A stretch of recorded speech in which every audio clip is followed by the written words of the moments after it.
Benvenuti a Dai Roma News. Ecco le ultime notizie della Roma. Apriamo il notiziario con il commento: Quoque tu, Roma, figlia mea. Mi sbaglio, o le squadre olandesi sono le squadre che non sopportano le perdite di tempo durante la partita, e che sono loro quelli che corrono sempre per realizzare un gol di più degli avversari?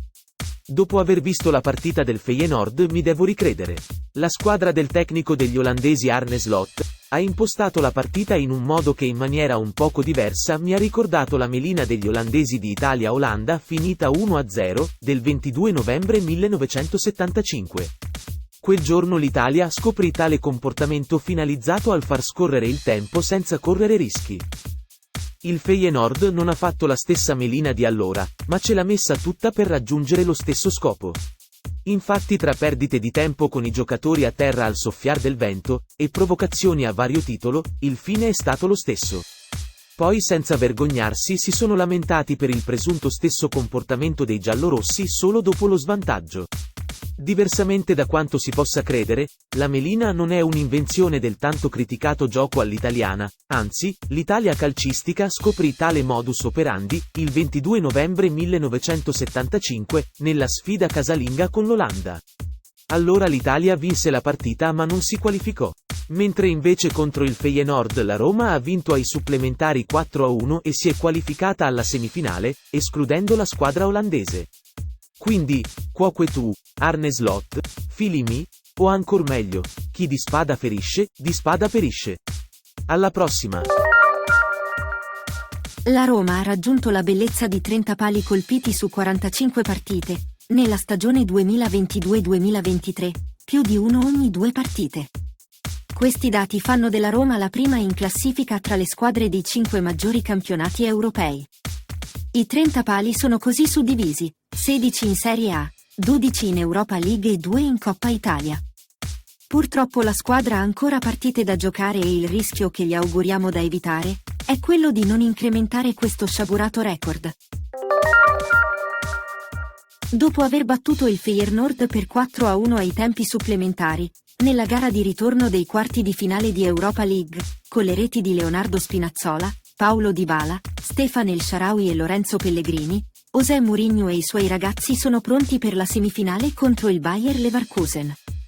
La Roma giocherà la partita dell'andata contro il Bayer Leverkusen in casa, mentre il ritorno sarà in trasferta. La prima sfida è in programma l'11 maggio allo Stadio Olimpico alle ore 21, la seconda il 18 maggio alla Bay Arena sempre alle ore 21. Ci eravamo tutti illusi che Tammy Abraham contro l'Udinese avesse superato i suoi problemi. Il rammarico non è nel fatto che non riesca a segnare, ma è che riesce a sbagliare tutto quello che c'è da sbagliare. Nella partita contro l'Atalanta è sparito un'altra volta e un suo errore ha dato origine al primo gol atalantino. Si può dire che corre, prova a recuperare sugli avversari, ma quando deve concretizzare è meglio non pensarci.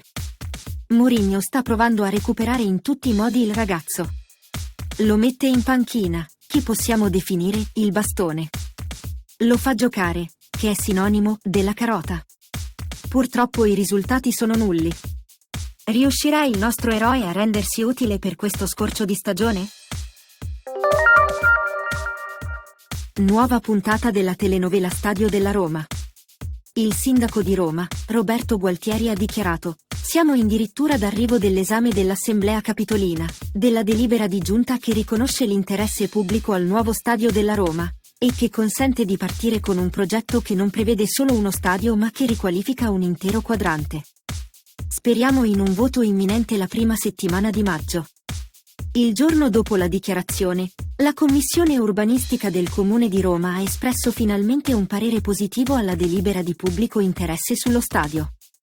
Comunque restano da esprimersi ancora le commissioni Patrimonio, Lavori Pubblici, Ambiente, Mobilità e Sport.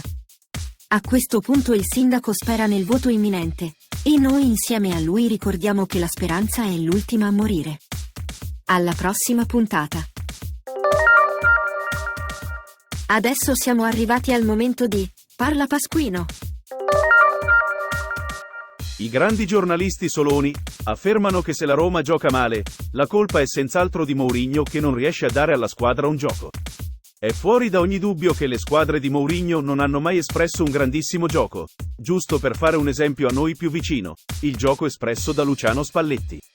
Ma è altrettanto certo che la rosa dei calciatori a disposizione del nostro allenatore è la più scarsa degli ultimi 12 anni. Non si può cavare sangue da una rapa, si dice quando ci sforziamo, inutilmente, per ottenere qualcosa da qualcuno che non capisce, che non riesce proprio a fare quello che chiediamo. È colpa di Mourinho se ogni volta che Zalewski, battendo un fallo laterale, 9 volte su 10, riesce a darla ad un avversario? E se sull'altra fascia del campo, Spinazzola riesce a contendere a Zalewski il record dei falli laterali dati sempre agli avversari, è colpa di Mourinho? È colpa di Mourinho se spesso e volentieri, per incapacità o per paura, invece di tentare un lancio in avanti, si preferisce passare la palla al portiere, che rilanciandola in avanti la riconsegna agli avversari. E no, cari amici e tifosi romanisti, la colpa non può essere solo di Mourinho. A volte la passione non aiuta ad essere equilibrati nei nostri giudizi. Dobbiamo riconoscere che le parole del nostro allenatore sui limiti di questa squadra sono più che mai corretti. E se quindi nella partita con il Feyenoord riusciamo a vincere, lo si deve proprio a Mourinho, e solo lui è in grado di riuscire a modificare il detto, e a far cavare sangue da una rapa. E con ciò, ho detto tutto. E quindi, dai Roma! Per il momento è tutto. Appuntamento alla prossima edizione di Dai Roma News.